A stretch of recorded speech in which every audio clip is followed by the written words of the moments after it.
ಕರ್ತನ ಅತಿ ಪರಿಶುದ್ಧ ನಾಮಕ್ಕೆ ಸ್ತೋತ್ರವಾಗಲಿ.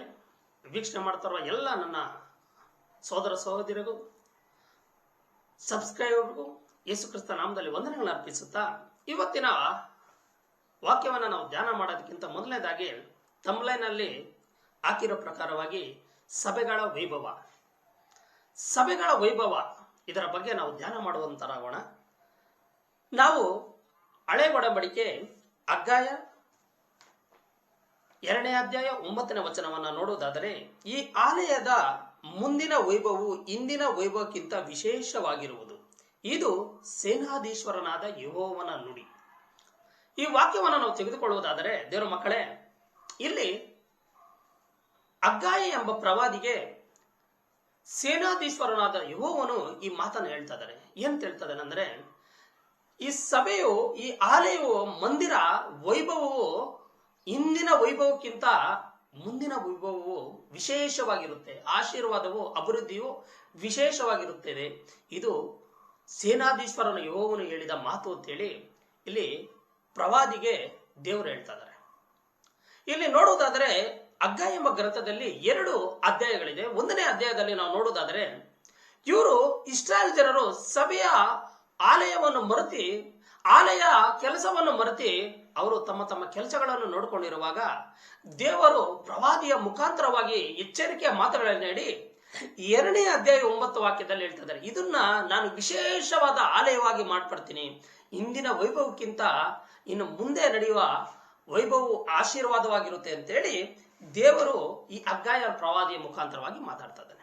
ದೇವರ ಮಕ್ಕಳೇ, ಈ ವಚನವನ್ನ ತೆಗೆದುಕೊಳ್ಳುವ ಮುಖ್ಯ ಉದ್ದೇಶವೇನೆಂದರೆ, ಇವತ್ತು ಅನೇಕ ವಿಶ್ವಾಸಿಗಳು, ಯೇಸು ಕ್ರಿಸ್ತನನ್ನು ಅರಿತಿರೋ ಮಕ್ಕಳು ಅನೇಕರು ಇವತ್ತು ಯಾವ ರೀತಿಯಲ್ಲಿದ್ದಾರೆ ಅಂದ್ರೆ, ವಿಶೇಷವಾಗಿ ಸಭೆಯ ವೈಭವಗಳನ್ನು ನೋಡಿ ಏನ್ ಮಾಡ್ತಾ ಇದ್ದಾರೆ, ಅಲ್ಲಿಗೆ ಹೋದ್ರೆ ದೇವರು ಇರ್ತಾ ಇದ್ದಾನೆ, ಈ ದೊಡ್ಡ ಆಲಯದಲ್ಲಿ ಹೋದ್ರೆ ದೇವ್ರು ಇರ್ತಾನೆ, ಸಣ್ಣ ಆಲಯದಲ್ಲಿ ದೇವ್ರು ಇರಲ್ಲ ಅಂತೇಳಿ ಅನೇಕರು ಮನಸ್ಸುಗಳು ಇವತ್ತು ವ್ಯತ್ಯಾಸವಾಗಿ ಇರುವುದನ್ನ ನಾವು ನೋಡ್ತಾ ಇದ್ದೀನಿ. ಇವತ್ತು ಅನೇಕ ಸಭೆಗಳು ಅಭಿವೃದ್ಧಿ ಆಗುತ್ತಾ ಬರ್ತಾ ಇದೆ. ಯಾವ ರೀತಿ ಅಭಿವೃದ್ಧಿ ಆಗ್ತಾ ಬರ್ತಾ ಇದೆ ಅಂದ್ರೆ, 4 ಗೋಡೆಗಳು ಅಭಿವೃದ್ಧಿ ಆಗ್ತಾ ಬರ್ತಾ ಇದೆ. ಹೇಗೆ 4 ಗೋಡೆಗಳಂದ್ರೆ, ದುಡ್ಡಿನಲ್ಲಿ, ಅನೇಕ ಕಾಣಿಕೆಗಳಲ್ಲಿ, ಅನೇಕ ವಿಶ್ವಾಸವಾದ ನಿಮ್ಮ ಸಮರ್ಪಣೆಯಿಂದ ಗೋಡೆಗಳು, ಚರ್ಚ್ಗೆ ಬೇಕಾದ ಎಸಿಗಳು, ಚರ್ಚ್ಗೆ ಬೇಕಾದ ಅಭಿವೃದ್ಧಿಗಳು, ವೈಭವ ತುಂಬಿ ತುಳುಕ್ತಾರೆ. ದೇವರ ಮಕ್ಕಳೇ, ಅದು ಒಳ್ಳೆಯ ಸಂಗತಿನೇ. ಸಭೆಯ ಅಭಿವೃದ್ಧಿ ಆಗ್ತಾ ಇರಬೇಕು. ಯಾವ ರೀತಿ ಅಭಿವೃದ್ಧಿ ಆಗಬೇಕು ಅನ್ನೋದು ಒಂದು ಮಾತನ್ನ ನಿಮ್ಗೆ ಹೇಳ್ತಾ ಇದ್ದೀನಿ. ನೋಡಿ, ಒಂದು ಸಭೆಯಲ್ಲಿ ಅಭಿವೃದ್ಧಿ ಆಗೋದು ಬೇರೆ ಗೋಡೆಗಳು, ಬೇರೆ ಚೇರುಗಳು, ಬೇರೆ ಮೈಕುಗಳು, ಬೇರೆ ಇನ್ಸ್ಟ್ರೂಮೆಂಟ್ಸ್ ಅಭಿವೃದ್ಧಿ ಆದ್ರೆ ಅದು ತುಂಬಾ ವೇಸ್ಟ್ ಅಂತ ನನ್ನ ಅನಿಸಿಕೆ. ಅಭಿವೃದ್ಧಿ ಆಗ್ಬೇಕಾಗಿರೋದು ಏನಂದ್ರೆ, ಅನೇಕ ಸೇವಕರು ಎದ್ದೇಳಬೇಕಾಗಿದೆ. ದೇವರ ಮಕ್ಕಳೇ, ಅನೇಕ ಪ್ರಾಂತ್ಯಗಳಲ್ಲಿ ಸಭೆಗಳನ್ನ ವಿಸ್ಥಾಪನೆ ಮಾಡಬೇಕು, ಅನೇಕ ಸ್ಥಾಪನೆ ಮಾಡಬೇಕು ಅಂತ ಹೇಳಿ ದೇವರು ಬಯಸ್ತಾ ಇದ್ದಾರೆ. ಸಭೆಯ ಅಭಿವೃದ್ಧಿ ಅಂದ್ರೆ ಈಗಿರುತ್ತೆ ದೇವರ ಮಕ್ಕಳೇ. ಆದ್ರೆ 4 ಗೋಡೆ ಮಧ್ಯಗಳಲ್ಲಿ ಜನರನ್ನ ಮಂಕುಪಡಿಸುತ್ತಾ ವಿಧವಾಗಿ ಇದನ್ನ ಮಾಡಿ ದೇವರು ನಮ್ಮ ಸಭೆಯನ್ನು ಅಭಿವೃದ್ಧಿ ಮಾಡ್ತಾನೆ ಅಂತ ಹೇಳ್ತಾ ಇರೋದು ತುಂಬಾ ಸುಳ್ಳು ಅಂತ ನನ್ನ ಒಂದು ಅಭಿಪ್ರಾಯ.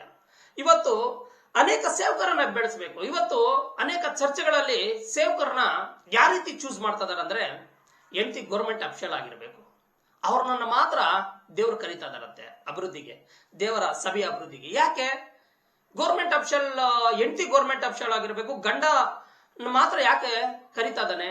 ಅವರು ಸಭೆಯಲ್ಲಿ ಅವರಿಗೆ ಒಂದು ಬೋಧಕರಿಗೆ ಕಾಸು ಕೊಡುವಂತ ಅವಶ್ಯಕತೆ ಇರಲ್ಲ, ಸೇವೆ ಮಾಡ್ಕೊಂಡು ಹೋಗ್ತಾರೆ.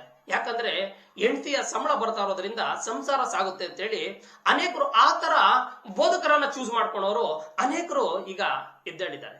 ಯಾಕಂದ್ರೆ ಫೈನಾನ್ಷಿಯಲಿ ಆಗಿ ನಾವು ಸಪೋರ್ಟ್ ಮಾಡಿಲ್ಲ ಅಂದ್ರೂ, ಸಭೆ ಸಪೋರ್ಟ್ ಮಾಡಿಲ್ಲ ಅಂದ್ರೂ ಅವ್ರ ಹೆಂಡತಿ ದುಡಿತಾ ಇದ್ದಾಳೆ ಅಂತ ಹೇಳಿ ಅಂತ ಒಂದು ಸೇವಕರನ್ನು ಬೆಳೆಸ್ಕೊಂಡು ಏನ್ ಮಾಡ್ತಾ ಇದಾರೆ, ಇವರೆಲ್ಲ ಸೇವಕರಾಗಿದ್ದಾರೆ ಅಂತ ಹೇಳಿ ಹೇಳ್ಕೊಳ್ಳೋ ಅನೇಕರಿದ್ದಾರೆ. ಇಲ್ಲಿ ನಾವು ಅಪೊಸ್ತಲನಾದ ಪೌಲನು ಕೊಲಿಸದವರಿಗೆ ಒಂದು ಸಭೆ ಅಂದ್ರೆ ಏನು ಅಂತ ಹೇಳೋದಾದ್ರೆ, ದೇವರ ಮಕ್ಕಳೇ, 1 ಕೊರಿಂಥ 3:16 ಒಂದು ವಾಕ್ಯ ಇದೆ ನೋಡಿ. ದೇವರ ಮಕ್ಕಳೇ, ನೀವು ದೇವರ ಆಲಯವಾಗಿದ್ದೀರೆಂದು ದೇವರ ಆತ್ಮನು ನಿಮ್ಮಲ್ಲಿ ವಾಸಿಸ್ತಾನೆಂದು ನಿಮಗೆ ಗೊತ್ತಿಲ್ಲವೋ? ಯಾವನಾದರೂ ದೇವರ ಆಲಯವನ್ನು ಕೆಡಿಸಿದರೆ ದೇವರು ಅವನನ್ನು ಕೆಡಿಸುವನು. ಯಾಕೆಂದರೆ ದೇವರ ಆಲಯವು ಪವಿತ್ರವಾದದ್ದು, ಆ ಆಲಯವು ನೀವೇ. ದೇವರ ಮಕ್ಕಳೇ, ಇವತ್ತು ಆಲಯಗಳನ್ನು ಹುಡ್ಕೊಂಡು ಹೋಗೋರಿಗೆ, ಆಲಯ ವೈಭವಗಳನ್ನು ಹುಡ್ಕೊಂಡು ಹೋಗೋರಿಗೆ ಒಂದು ಮಾತು ಹೇಳ್ತೀನಿ ಕೇಳ್ರಿ. ಆಲಯ ಯಾವ್ದಂದ್ರೆ ನಾವೇ ಆಲಯ ಆಗಿದ್ದೀರಂತೆ. ಇವತ್ತು ಅನೇಕರು ತಮ್ಮನ್ನ ತಾವು ಆಲಯ, ದೇವರು ಕೊಟ್ಟಿರೋ ಒಂದು ಆಲಯ ಅನ್ನೋದನ್ನ ಮರೆತಿ ಅವರು ಇಷ್ಟಾನವಾಗಿ ಅವರು ಜೀವನ ಮಾಡೋದನ್ನ ನೋಡ್ತಾ ಇದ್ದೀರಿ. ಇಲ್ಲಿ ದೇವರ ವಾಕ್ಯ ಹೇಳ್ತದೆ, ನೀವೇ ದೇವರ ಆಲಯ. ದೇವರು 4 ಗೋಡೆಗಳ ಮಧ್ಯದಲ್ಲಿ ಬಂದು ಜೀವನ ಮಾಡೋ ದೇವರು ನಮ್ಮ ದೇವರಲ್ಲ. ನಮ್ಮ ದೇವರಿಗೆ ಬೇಕಾಗಿರೋದು ಒಂದು ಮನುಷ್ಯನ ಹೃದಯ ಬೇಕು. ಆ ಹೃದಯದಲ್ಲಿ ದೇವರು ಬಂದು ವಾಸಿಸುವಂತನಾಗಿದ್ದಾನೆ. ಇದು ಯೇಸು ಕ್ರಿಸ್ತನ ವೈಭವ.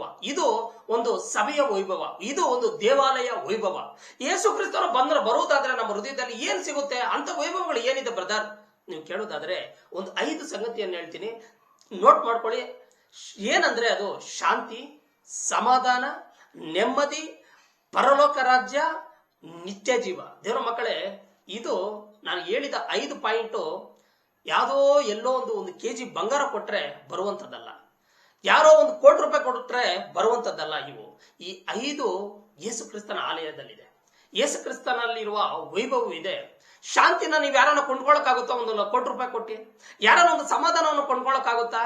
ನೆಮ್ಮದಿಯನ್ನು ಕೊಂಡ್ಕೊಳಕ್ಕಾಗುತ್ತಾ? ಪರಲೋಕ ರಾಜ್ಯವನ್ನು ಕೊಂಡ್ಕೊಳಕ್ಕಾಗುತ್ತಾ? ನಿತ್ಯ ಜೀವನ ಕೊಂಡ್ಕೊಳಕ್ಕಾಗುತ್ತಾ? ಇವ್ಯಾವು ಬೆಳ್ಳಿ ಬಂಗಾರದಿಂದ, ದುಡ್ಡಿನಿಂದ ತೆಗೆದುಕೊಳ್ಳೋಕ್ಕಾಗೋದಿಲ್ಲ. ಈ ವೈಭವ ಯೇಸು ಕ್ರಿಸ್ತನಲ್ಲಿದೆ. ಅದಕ್ಕೆ ಹೇಳ್ತದಾನೆ ಅಪೊಸ್ತಲನಾದ ಪೌಲನು, ನೀವೇ ದೇವರ ಆಲಯವಾಗಿದ್ದೀರಿ, ಯೇಸು ಕ್ರಿಸ್ತ ನಿಮ್ಮಲ್ಲಿ ಜೀವಿಸುವಂತನಾಗಿದ್ದಾನೆ ಅಂತ. ದೇವರ ಮಕ್ಕಳೇ, ಇವತ್ತು ನಾವು ತೆಗೆದುಕೊಳ್ಳಬೇಕಾಗಿರೋದು ಯೇಸು ಕ್ರಿಸ್ತನ ತೆಗೆದುಕೊಳ್ಳಬೇಕಾಗಿದೆ. ಈ ಆಲಯವನ್ನು ಯಾರಾದ್ರೂ ಕೆಡಿಸಿದ್ರೆ ನಾನು ಅವರನ್ನು ಕೆಡಿಸುವಂತನಾಗಿದ್ದೇನೆ ಅಂತ. ಇವತ್ತು ದೇವರ ಮಕ್ಕಳೇ, ಇವತ್ತು ಆಲಯಗಳಲ್ಲಿ ಎಂತ ಬೋಧಕರು ಎದ್ದೇಳಿದ್ದಾರೆ ಅಂದ್ರೆ, ಬೋಧನೆ ಮಾಡ್ತಾರೋ ವ್ಯಕ್ತಿಗಳೇ ಅನೇಕ ಕ್ರಿಯೆಗಳಲ್ಲಿ ತೊಡಗಿರುತ್ತಾರೆ. ಇವತ್ತು ಬೋಧನೆ ಮಾಡುವ ಆಲಯದಲ್ಲಿ ನಿಂತ್ಕೊಂಡು ಬೋಧನೆ ಮಾಡುವ ಒಂದು ಬೋಧಕರ ಒಂದು ಫೋನ್ ತೆಗೆದುಕೊಂಡು ನೋಡಿದ್ರೆ ಅಲ್ಲಿ ಕುತ್ಕೊಂಡಿರೋ ಒಂದು ವಿಶ್ವಾಸಿಗಳದೇ ಒಂದು 30 ನಂಬರು ಚಾಟ್ ಮಾಡಿರೋ ಒಂದು ವ್ಯಕ್ತಿಗಳು ನಾವು ನೋಡಬಹುದು. ದೇವರ ಮಕ್ಕಳೇ, ಅದಕ್ಕೆ ದೇವರು ಹೇಳ್ತಾರೆ, ನನ್ನ ದೇವಾಲಯನ ಯಾರನ್ನ ಕೆಡಿಸಿದ್ರೆ ನಾನು ಅವರನ್ನು ಕೆಡಿಸುತ್ತೇನೆ ಅಂತ. ದೇವರ ಮಕ್ಕಳೇ, ದೇವರ ಆಲಯದಲ್ಲಿ ಬೋಧನೆ ಮಾಡೋರು ತುಂಬಾ ನಾಜುಕಿಂದಲೂ ತುಂಬಾ ಪವಿತ್ರವಾಗಿಯೂ ಏನು ಮಾಡಬೇಕು, ನಡೆದುಕೊಳ್ಬೇಕಾಗಿದೆ. ದೇವರ ಮಕ್ಕಳೇ, ಇವತ್ತು ಆಲಯ ಸುಂದರವಾಗಿದ್ರೆ ದೊಡ್ಡ ವಿಚಾರ ಅಲ್ಲ. ಇವತ್ತು ಚರ್ಚ್ ಎಲ್ಲ AC ಇದ್ದು ಮನಸ್ಸೆಲ್ಲ ಪಾಚಿ ಇದ್ರೆ ಅದು ವೇಸ್ಟ್ ಆಗಿದೆ. ದೇವರ ಮಕ್ಕಳೇ, ಇವತ್ತು ಒಬ್ಬರ ಆಲಯದ ಒಳಗೆ ಹೋಗುವಂತಾದ್ರೆ ಅವನು ಬರುವಾಗ ತನ್ನ ತಪ್ಪುಗಳನ್ನ, ತನ್ನ ಪಾಪವನ್ನ ಅರಿಕೆ ಮಾಡಿಕೊಂಡು ಅದನ್ನ ಬಿಟ್ಟು ನಿತ್ಯವಾಗಿ ಪರಿಶುದ್ಧವಾಗಿ ಜೀವನ ಮಾಡಲು ಅವನು ತೀರ್ಮಾನ ತೆಗೆದುಕೊಳ್ಬೇಕು. ಆಲಯ ತುಂಬಾ ಚೆನ್ನಾಗಿದೆ. ಎಸ್, AC ಇದೆ, ಚೇರ್ ಇದೆ, ಶೂ ಆಚೆ ಬಿಡೋಷ್ಟಿಲ್ಲ, ಶೂ ಹಾಕೊಂಡು ಹೋಗಬಹುದು.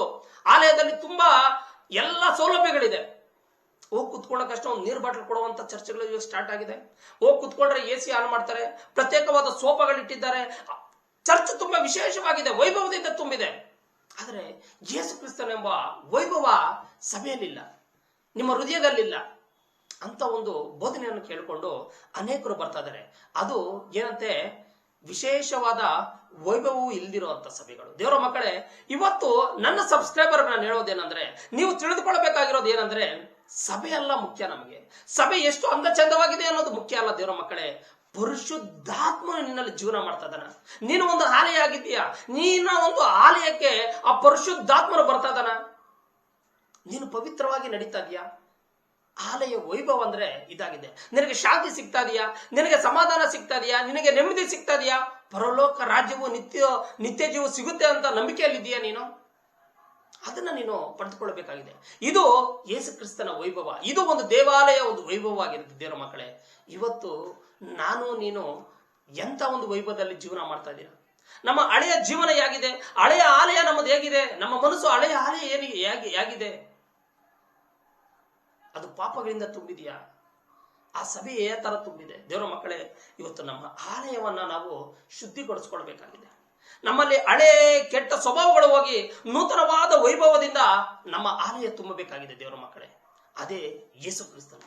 ಯೇಸು ಕ್ರಿಸ್ತನನ್ನ ನಾವೇನ್ ಬೇಕಾಗಿದೆ? ತುಂಬಿಸ್ಕೊಬೇಕಾಗಿದೆ. ದೇವರ ಮಕ್ಕಳೇ, ಆ ವೈಭವವನ್ನ ನಾವು ತೆಗೆದುಕೊಳ್ಬೇಕಾಗಿದೆ. ದೇವರ ಮಕ್ಕಳೇ, ನಾವು ಬೋಧನೆ ಮಾಡುವ ಬೋಧಕರು ಇವತ್ತು ಅನೇಕರು ವೈಭವಗಳಿಂದ ತುಂಬಿದ್ದಾರೆ. ವಾಕ್ಯದ ವೈಭವಗಳು ಕಡಿಮೆ ಆಗಿದೆ, ಆತ್ಮಿಕ ಜೀವಿತ ವೈಭವಗಳು ಕಡಿಮೆ ಆಗಿದೆ. ಏನು ಒಂದು ಚರ್ಚಲ್ಲಿ ಏನು ಕಲಿಬೇಕು? ಪರಿಶುದ್ಧಾತ್ಮನಲ್ಲಿ ನಡೆಯುವುದಂದ್ರೆ ಏನು? ಪ್ರಾರ್ಥನೆಯಲ್ಲೂ, ಸಹವಾಸದಲ್ಲೂ, ಪ್ರಾರ್ಥನೆ ಧ್ಯಾನದಲ್ಲೂ, ವಾಕ್ಯದ ಧ್ಯಾನದಲ್ಲೂ ಇರಬೇಕಾಗಿರೋರು ಇವತ್ತು ಅನೇಕ ಚಟುವಟಿಕೆಗಳಲ್ಲಿ ತೊಡಗಿದ್ದಾರೆ ದೇವರ ಮಕ್ಕಳು. ವಿಶೇಷವಾಗಿ ಕಾರ್ಯಕ್ರಮಗಳನ್ನು ಇಟ್ಕೊಂಡು ಅನೇಕರು ಸೇವೆಯ ಒಂದು ಇದರಲ್ಲಿ ಅನೇಕರು ಯಾವ ರೀತಿನೂ ನಡೀತಾ ಇದ್ದಾರೆ. ಆದ್ರೆ ದೇವರ ಮಕ್ಕಳೇ, ನಾವು ತಿಳಿದುಕೊಳ್ಬೇಕಾಗಿರೋದಂದ್ರೆ ದೇವರ ವಾಕ್ಯದ ಮೇಲೆ, ಯೇಸು ಕ್ರಿಸ್ತನ ಆಧಾರದ ಮೇಲೆ ನಾವು ತಿಳಿದುಕೊಳ್ಬೇಕಾಗಿದೆ ವಾಕ್ಯಗಳನ್ನ. ನಾವು ಇವತ್ತು ದೇವರ ವೈಭವ ಅಂದ್ರೆ ಯಾವ್ದಂದ್ರೆ, ನಾವು 5ರನ್ನ ನಾವು ಏನು ಮಾಡಬೇಕಾಗಿದೆ? ನಮ್ಮ ಆಲಯದಲ್ಲಿ ನಾವು ತೆಗೆದುಕೊಳ್ಬೇಕಾಗಿದೆ. ನಮ್ಮನ್ನು ನಾವು ಶುದ್ಧೀಕರಣ ಮಾಡ್ಕೊಳ್ಬೇಕಾಗಿದೆ. ಅದಕ್ಕೆ ಅಪೊಸ್ತಲರಾದ ಪೌಲನು ಹೇಳ್ತಾ ಇದ್ದಾನೆ, ನೀವು ಆಲಯಗಳನ್ನು ನೋಡಿ ಬೆರಗಾಗಬೇಡ್ರಿ. ನೀವು ಆಲಯಗಳನ್ನು ನೋಡಿ ವಿಶ್ವಾಸಿಗಳೇ, ನೀವು ಬೆರಗಾಗಿ ಅಲ್ಲಿಗೆ ಹೋಗಬೇಡ್ರಿ. ನೀವು ಏನಾಗಿದ್ದೀರಿ? ನೀವೇ ಒಂದು ಆಲಯವಾಗಿದ್ದೀರಿ. ನಿಮ್ಮನ್ನ ನೀವೇ ಒಂದು ಆಲಯ ಮಾಡ್ಕೊಳ್ಳಿ. ಆ ಆಲಯ ಹೇಗಿರಬೇಕಂದ್ರೆ ಯೇಸು ಕ್ರಿಸ್ತನು ಇರುವ ಆಲಯವಾಗಿ ಮಾಡ್ಕೊಳ್ಬೇಕು. ಆ ಯೇಸು ಕ್ರಿಸ್ತನು ಇರಬೇಕಾದ್ರೆ ನಮ್ಮ ಜಾಗ ಹೆಂಗಿರ್ಬೇಕಂದ್ರೆ ಪರಿಶುದ್ಧವಾಗಿರ್ಬೇಕಂತೆ. ಏನಾಗಿರ್ಬೇಕಂತೆ? ಪರಿಶುದ್ಧವಾಗಿರ್ಬೇಕಂತೆ. ಆ ಪರಿಶುದ್ಧ ಜೀವನ ನಡೆಸೋದಕ್ಕೆ ನಮ್ಮನ್ನು ನಾವು ಸಾಧಕರಾಗಿ ನಡಿಬೇಕಾಗಿದೆ. ಇವತ್ತು ಎಲ್ಲರೂ ವಾಕ್ಯವನ್ನು ಬೋಧನೆ ಮಾಡಲು ಶುರು ಮಾಡಿದ್ದಾರೆ, ಆದ್ರೆ ಪವಿತ್ರವಾಗಿ ತನ್ನ ಜೀವಿತಗಳನ್ನು ಅವರು ಕಟ್ಕೊಳಕ್ಕೆ ಆಗ್ತಲ್ಲ ದೇವರ ಮಕ್ಕಳೇ. ಬೋಧನೆ ಮಾಡುವವರು ಎಷ್ಟೋ ಜನ ಇವತ್ತು ಏನಾಗಿದ್ದಾರೆ ಅಂದ್ರೆ ದಾರಿ ತಪ್ಪಿ ನಡೆಯುವಂತರಾಗಿದ್ದಾರೆ. ಆದ್ರೆ ನಾವು ದೇವರ ಆಲಯವನ್ನು ಕಟ್ಟಬೇಕಾಗಿರೋರು, ನಾವು ದೇವರನ್ನ ಕಟ್ಟಬೇಕಾಗಿರೋ, ನಮ್ಮ ಹೃದಯಗಳಲ್ಲಿ ಕಟ್ಕೊಬೇಕಾಗಿರೋರು ನಾವು ಏನಾಗಿರ್ಬೇಕಂದ್ರೆ ಯೇಸು ಕ್ರಿಸ್ತನನ್ನ ಏನ್ ಮಾಡ್ಬೇಕು? ನಾವು ಸ್ವಾಗತ ಮಾಡಿಕೊಂಡು ಪರಿಶುದ್ಧ ಜೀವನವನ್ನ ಏನ್ ಮಾಡಬೇಕಾಗಿದೆ? ನಾನು ನಡೆಸುವಂತರಾಗಿರ್ಬೇಕು ಅಂತೇಳಿ ನಿಮ್ಮಲ್ಲಿ ಕೋರ್ತಾ ಇದ್ದೇನೆ ದೇವರ ಮಕ್ಕಳೇ. ದೇವರ ಅಭಿವೃದ್ಧಿ ಅಂದ್ರೆ, ಸಭೆಯ ಅಭಿವೃದ್ಧಿ ಅಂದ್ರೆ ವಿಶೇಷವಾಗಿ 4 ಗೋಡೆ ಚೇಂಜ್ ಆಗೋದಲ್ಲ, ಮೈಕ್ ಸೆಟ್ ಚೇಂಜ್ ಆಗೋದಲ್ಲ, ಕೋಟ್ ಹಾಕಿ ನಿಂತ್ಕೊಂಡು ದಿನಕ್ಕೆ ಒಂದೊಂದು ವ್ಯವಸ್ಥೆಯನ್ನು ಮಾಡಿ ನಿಂತ್ಕೊಂಡ್ರೆ ಸಭೆಯ ಅಭಿವೃದ್ಧಿ ಅಲ್ಲ. ಸಭೆಯ ಅಭಿವೃದ್ಧಿ ಅಂದ್ರೆ ಒಂದು 10 ಸೇವಕರನ್ನು ಎಬ್ಬೆಳಿಸಬೇಕು, 10 ಸೇವಕರು 10 ಪ್ರಾಂತ್ಯಕ್ಕೆ ಹೋಗಬೇಕು, 10 ಸಭೆಗಳನ್ನ ಕಟ್ಟಬೇಕು, ಪರಲೋಕ ರಾಜ್ಯವನ್ನು ಕಟ್ಟಬೇಕು ದೇವರ ಮಕ್ಕಳೇ. ಇದು ಸಭೆಯ ಅಭಿವೃದ್ಧಿ. ಇವತ್ತು ಅನೇಕರು ನಮ್ಮ ಸಭೆ ಎಸಿ ಆಗಿದೆ, ನಮ್ಮ ಸಭೆ ಇವತ್ತು ಚೇರ್ಸ್ ಆಗ್ಬಿಟ್ಟಿದ್ದೀರಿ, ನಮ್ಮ ಸಭೆ ಇವತ್ತು ಸ್ಟ್ಯಾಂಡರ್ಡ್ ಆಗ್ಬಿಟ್ಟಿದೆ, ಯಾವ ಡಿಸ್ಟಿಕ್ ಅಲ್ಲಿ ಇಲ್ದಿರೋ ಸಭೆಗಳು ನಮ್ಮಲ್ಲಿದೆ ಅಂತ ಜಮ್ಮ ಕೊಚ್ಕೊಳ್ಳೋರು ಅನೇಕರಿದ್ದಾರೆ ದೇವರ ಮಕ್ಕಳೇ. ಅದು ಸಭೆಯ ವೈಭವ ಅಲ್ಲ.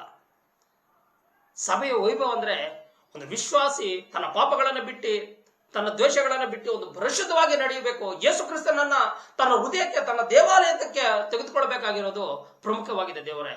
ಅಂತ ಒಂದು ಬೋಧನೆ ದೇವರಿಗೆ ಸಭೆಯ ಅಭಿವೃದ್ಧಿ ಅಂತೆ, ಸಭೆಯ ವೈಭವ ಅಂತೆ. ಯಾವುದು ಯೇಸು ಕ್ರಿಸ್ತನನ್ನ ಬೋಧನೆ ಮಾಡುವುದು ಏನಾಗಿದೆ? ಸಭೆಯ ವೈಭವ ಆಗಿದೆ. ಅಲ್ಲಿ ದೇವರು ಶಾಂತಿ ಸಮಾಧಾನವನ್ನ ಏನಾಗಿದ್ದಾನೆ? ಕೊಡುವಂತನಾಗಿದ್ದಾನೆ.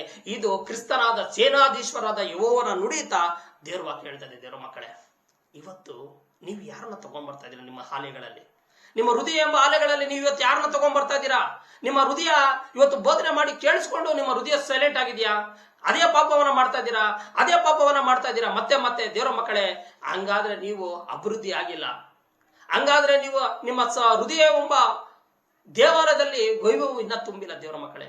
ಇವತ್ತು ನೀವು ಈ ವಾರ ದೇವರ ವಾಕ್ಯವನ್ನು ಕೇಳುವುದಾದ್ರೆ, ಈ ಮಾತುಗಳನ್ನು ಕೇಳೋದಾದ್ರೆ ದೇವರ ಮಕ್ಕಳೇ, ನಿಮ್ಮ ಪಾಪಗಳನ್ನು ಬಿಟ್ಟು ನೀವು ಅರಕೆ ಮಾಡಿ ದೇವರಿಗೆ ಇವತ್ತು ಒಪ್ಪಿಸಿಕೊಟ್ಟಿ ಇವತ್ತು ಯೇಸು ಕ್ರಿಸ್ತನನ್ನು ತುಂಬಿಸಿಕೊಳ್ಳಿ, ಆ ವೈಭವವನ್ನು ತುಂಬಿಸಿಕೊಳ್ಳಿ. ಆಗ ನೋಡಿ ನಿಮ್ಮ ಹೃದಯದಲ್ಲಿ ಶಾಂತಿ, ನೋಡಿ ಆಗ ನೋಡಿ ನಿಮ್ಮ ಹೃದಯದಲ್ಲಿ ಸಮಾಧಾನ, ಆಗ ನೋಡಿ ನಿಮ್ಮ ಆಲಯದಲ್ಲಿ ನೆಮ್ಮದಿ, ಆಗ ನೋಡಿ ನಿಮ್ಮ ಪರಲೋಕ ರಾಜ್ಯ ಅದೇ ಆಗಿದೆ ದೇವರ ಮಕ್ಕಳೇ. ಯೇಸು ಕ್ರಿಸ್ತನನ್ನು ಯಾರು ತನ್ನ ಆಲಯಕ್ಕೆ ಕರ್ಕೊಂತಾನೋ ಅದೇ ಒಂದು ವಿಶೇಷವಾದ ವೈಭವವಾಗಿದೆ ದೇವರ ಮಕ್ಕಳೇ. ಆ ವೈಭವ ಏನಂದ್ರೆ ಯೇಸು ಕ್ರಿಸ್ತನಾಗಿದ್ದಾನೆ ದೇವರ ಮಕ್ಕಳೇ. ನಾನು ಹೇಳಲು ಇಚ್ಛೆ ಬಯಸ್ತಾ ಇದ್ದೀನಿ, ಆ ವೈಭವ ಬೆಳ್ಳಿ ಬಂಗಾರ ಎಸಿ ಇನ್ನೊಂದು ಅಲ್ಲ ದೇವರ ಮಕ್ಕಳೇ. ನಮ್ಮ ವೈಭವ ಏನಾಗಿದ್ದಾನಂದ್ರೆ ಯೇಸು ಕ್ರಿಸ್ತನಾಗಿದ್ದಾನೆ. ಆ ಯೇಸು ಕ್ರಿಸ್ತನನ್ನ, ಆ ವೈಭವವನ್ನು ನಾವು ತೆಗೆದುಕೊಳ್ಳೋದಾದ್ರೆ ಎಲ್ಲವೂ ನಮಗೆ ಸಿಕ್ಕುವಂತದಾಗಿದೆ ದೇವರ ಮಕ್ಕಳೇ. ಇದು ವಿಶೇಷವಾದಾಗಿದೆ. ಇವತ್ತು ಆಲಯಗಳನ್ನು ನೋಡಿ ನೀವು ಬೆರಗಾಗಬೇಡಿ ದೇವರ ಮಕ್ಕಳೇ. ಆಲಯ ದೊಡ್ಡದಾಗಿದೆ, ಜನ ಮರಳೋ ಜಾತ್ರೆ ಮರಳೋ ತಗೋಬೇಡ ದೇವರ ಮಕ್ಕಳೇ. ನಾನು ಹೇಳೋದು ವಿಶೇಷವಾಗಿ ಏನಂದ್ರೆ, ದೇವರ ಆಲಯವನ್ನ ಹೇಗಿರ್ಬೇಕಂದ್ರೆ ನಮ್ಮ ಹೃದಯವ ದೇವರ ಆಲಯವಾಗಿದೆ. ದೇವರಿಗೆ ಗುಡಿ ಗೋಪುರಗಳಲ್ಲಿ ದೇವರು ಬಂದು ವಾಸಿ ಮಾಡಲ್ಲ ದೇವರ ಮಕ್ಕಳೇ. ದೇವರು ನಮ್ಮ ಹೃದಯ ಎಂಬ ಸ್ಥಳದಲ್ಲಿ ಬಂದು ವಾಸಿ ಮಾಡುವಂತನಾಗಿದ್ದಾನೆ. ಆ ವಾಸ ಸ್ಥಳ ಪರಿಶುದ್ಧವಾಗಿರಬೇಕು. ಇವತ್ತು ಆಲಯಗಳು, ಎಷ್ಟೋ ಆಲಯಗಳು ದೇವರ ಮಕ್ಕಳೇ ಪಾಪದಿಂದ ತುಂಬಿದೆ ದೇವರ ಮಕ್ಕಳೇ. ಬೋಧನೆ ಮಾಡೋರು ಎಷ್ಟೋ ಪಾಪಗಳಿಂದ ತುಂಬಿದ್ದಾರೆ. ಅವರನ್ನು ನೋಡಿ ಯಾಮಾರಬೇಡ್ರಿ. ಇವತ್ತು ವಾಕ್ಯದ ಮೇಲೆ ನಿಮ್ಮ ಆಲಯವನ್ನ ಕಟ್ಕೊಳ್ಳಿ. ನಿಮ್ಮ ಹೃದಯ ಎಂಬ ಆಲಯವನ್ನ ವಾಕ್ಯದಲ್ಲಿ ಕಟ್ಕೊಳ್ಳಿ, ಪವಿತ್ರಾತ್ಮನಿಂದ ಕಟ್ಕೊಳ್ಳಿ, ಯೇಸುವಿನಿಂದ ಕಟ್ಕೊಳ್ಳಿ ಅಂತೇಳಿ ನಾನು ಹೇಳಿ ಇಚ್ಛೆಪಡಿಸ್ತಾ ಇದ್ದೀನಿ. ಯಾರ ಮಾತುಗಳಿಗೂ ಬೆರಗಾಗಬೇಡ್ರಿ. ದೇವರ ವಾಕ್ಯದಲ್ಲಿ ನಿಮ್ಮ ಆಲಯವನ್ನು ಕಟ್ಕೋಬೇಕು. ಅದು ಅಭಿವೃದ್ಧಿ ಏನಾಗಿದೆ, ಅದು ಏನಾಗಿದೆ, ನಿನ್ನ ಸಭೆಯು ವೈಭವದಿಂದ ತುಂಬಿರುತ್ತದೆ. ಯಾವ ಸಭೆ? ನಿಮ್ಮ ಹೃದಯ ಎಂಬ ಸಭೆ. Hallelujah, praise the Lord. ನಿಮ್ಮ ಹೃದಯ ಎಂಬ ಸಭೆ ಯಾವ್ದರಿಂದ ತುಂಬಿರಬೇಕಂದ್ರೆ ಯೇಸು ಕ್ರಿಸ್ತನ ಎಂಬ ವೈಭವದಿಂದ ತುಂಬಿರಬೇಕು. ಯೇಸು ಕ್ರಿಸ್ತನಲ್ಲಿ ಈ ಲೋಕದಲ್ಲಿ ಸಿಗದಿರೋ ಅಂತ ಇದು ಆತನ ಹತ್ರ ಸಿಕ್ಕಿರೋ ಚಾನ್ಸಸ್ ಇದೆ. ದೇವರ ಮಕ್ಕಳೇ, ಈ ಲೋಕದಲ್ಲಿ ಅನೇಕರಿಗೆ ದುಡ್ಡಿರೋರು ನೋಡಿದಿರಿ, ಅನೇಕ ಆಸ್ತಿ ಇರೋರು ನೋಡಿದಿರಿ, ಅನೇಕ ಜನರನ್ನು ನೋಡಿದಿರಿ. ಅವರೆಲ್ಲ ಎಷ್ಟೋ ಜನ ನ್ಯೂಸ್ಗಳಲ್ಲಿ ನಾವು ನೋಡ್ತಾ ಇದ್ದೀರಿ. ಎಷ್ಟೋ ಜನ ದುಡ್ಡಿರೋರು ಬಿಸ್ನೆಸ್ ಮ್ಯಾನ್ಸು ನೇಣಾಕೊಂಡು ಸಾಯ್ತಾ ಇದಾರೆ. ದುಡ್ಡಿಗೆ ಕೊರತೆ ಇಲ್ದಿರೋರು ನೇಣಾಕೊಂಡು ಸಾಯ್ತಾ ಇದಾರೆ. ಆದ್ರೆ ಯಾಕೆ? ಅವರಲ್ಲಿ ಶಾಂತಿ ಸಮಾಧಾನ ಸಿಗ್ದಿರ ಸಾಯ್ತಾ ಇದಾರೆ. ದೇವರ ಮಕ್ಕಳೇ, ಅದಕ್ಕೆ ಹೇಳಿದ್ ನಿಮ್ಗೊಂದು ಪಾಯಿಂಟ್, ಯೇಸು ಕ್ರಿಸ್ತನ ಆಲಯದಲ್ಲಿ ಏನ್ ಸಿಗಬೇಕಂದ್ರೆ ನಮಗೆ ಶಾಂತಿ ಸಿಗಬೇಕು, ಸಮಾಧಾನ ಸಿಗಬೇಕು, ನೆಮ್ಮದಿ ಸಿಗಬೇಕು, ಪರಲೋಕ ಮತ್ತು ನಿತ್ಯ ಜೀವ ಕೊಡ್ತೀನಿ. ಇದೇ ಯೇಸುವಿನ ಆಲಯ. ಇಂಥ ಒಂದು ಆಲಯನ ನೀವು ಸ್ಥಿರಪಡಿಸ್ಕೋಬೇಕು ನಿಮ್ಮ ಹೃದಯಗಳಲ್ಲಿ. ದೇವರ ಮಕ್ಕಳೇ, ನಿಮ್ಮನ್ನು ನೋಡಿ ಅನೇಕರು ಈ ಆಲಯ ಏನಾಗಿದೆ, ವೈಭವದಿಂದ ತುಂಬಿದೆ ಅಂತ ಹೇಳ್ಬೇಕು. ಏನ್ ಹೇಳ್ಬೇಕು? ನಿಮ್ಮ ಹೃದಯ ಎಂಬ ಆಲಯವನ್ನು ನೋಡಿ, ನಿಮ್ಮ ಕ್ಯಾರೆಕ್ಟರ್ನ ನೋಡಿ, ನಿಮ್ಮನ್ನ ನೋಡಿ ಇವರು ತುಂಬಾ ವೈಭವದಿಂದ ಜೀವನ ಮಾಡ್ತಾ ಇದ್ದಾರೆ. ಅದೇ ಯೇಸು ಕ್ರಿಸ್ತನು. ಆ ಯೇಸು ಕ್ರಿಸ್ತನನ್ನ ನಾವೇನು ಮಾಡಬೇಕು? ಬಿಂಬಿಸುವಂತರಾಗಬೇಕು ಅಂತ ಹೇಳಿ ದೇವರ ಮಕ್ಕಳೇ ನಿಮ್ಗೆ ಹೇಳಲು ಇಚ್ಛೆ ಪಡಿಸ್ತಾ ಇದ್ದೀನಿ. ಈ ವಾಕ್ಯದಿಂದ ದೇವರ ಮಕ್ಕಳೇ, ನಿಮ್ಮ ಹೃದಯಗಳೆಂಬ ಆಲಯವನ್ನ ನೀವು ತುಂಬಾ ವಿಶೇಷವಾದ ವೈಭವಗಳಿಂದ ತುಂಬಿಸ್ಕೊಳ್ಳಿ. ಅದೇ ಯೇಸು ಕ್ರಿಸ್ತನು. ಆತನ ಇನ್ನನ್ನು ತುಂಬಿಸ್ಕೊಂಡ್ರೆ ಸಾಕು, ಪವಿತ್ರಾತ್ಮನನ್ನು ತುಂಬಿಸ್ಕೊಂಡ್ರೆ ಸಾಕು. ನೀವು ನಿಮ್ಮ ಆಲಯವು ಕೆಟ್ಟೋಗಿದ್ರೆ ಮತ್ತೆ ಅದನ್ನು ಶುದ್ಧಿಪಡಿಸ್ಕೊಳ್ಳಿ. ಮತ್ತೆ ಯೇಸು ಎಂಬ ವೈಭವವನ್ನ ನಿಮ್ಮ ಹೃದಯಕ್ಕೆ ತೆಗೆದುಕೊಳ್ಳಿ, ಬನ್ನಿ, ನಿಮಗೆ ಎಲ್ಲ ಸಿಗುತ್ತೆ ಅಂತೇಳಿ ಈ ಚಿಕ್ಕ ಒಂದು ಸಂದೇಶವನ್ನ ಹೇಳಿ ಇಲ್ಲಿಗೆ ನಾನು ಮುಗಿಸ್ತಾ ಇದ್ದೀನಿ. Praise the lord.